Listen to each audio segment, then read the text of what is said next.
सारारारा जोगिरा सारारारा सारारारा जोगिरा सारारारा।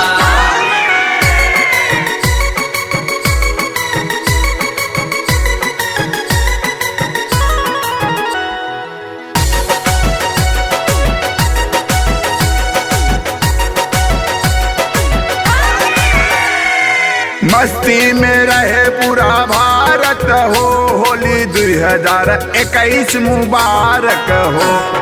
मस्ती में रहे पूरा भारत हो, होली 2021 मुबारक हो। अरे मस्ती में रहे पूरा भारत हो, होली 2021 मुबारक हो।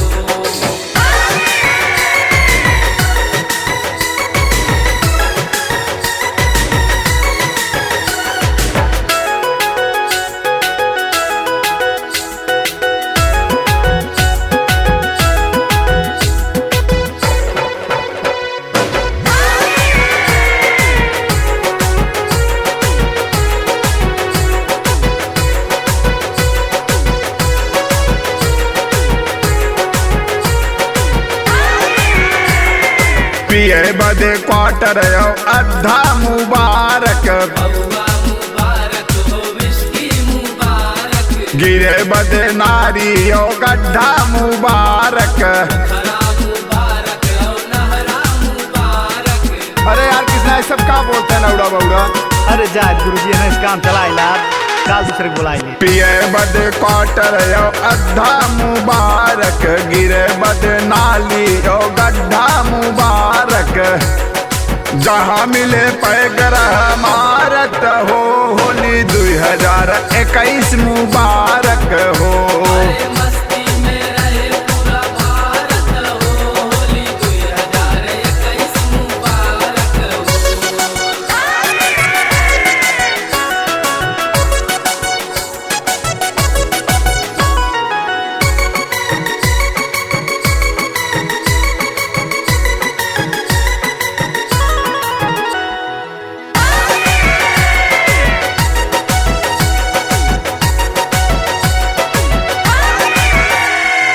खाए बदे पूरी सुहारी मुबारक, सेवई मुबारक हो हलवा मुबारक, भौजिन के रंग पिचकारी मुबारक। साली मुबारक हो सरहद मुबारक। अरे यार किसना तो कह रहे ना सही कोरस वाले आवाज तब कोरस करवाया। हमको चलता था मुझसे गाएंगे। जा किसना अब हमने गाई जाते सरसों काटे अपन।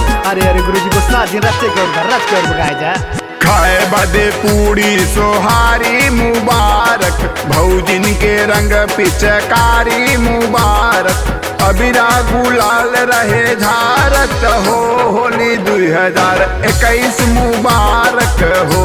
अरे मस्ती में रहे पूरा भारत हो, होली 2021 मुबारक हो।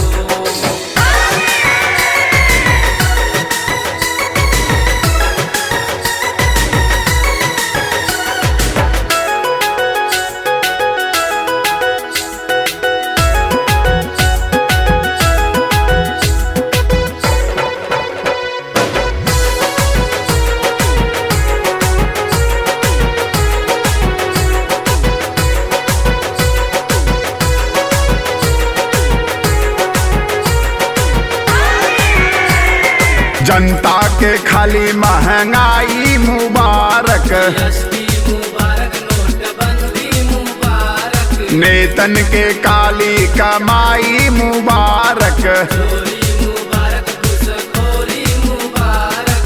का कावत जाता यार, जैसे हम बोलते हैं वैसे बोलत जाना है।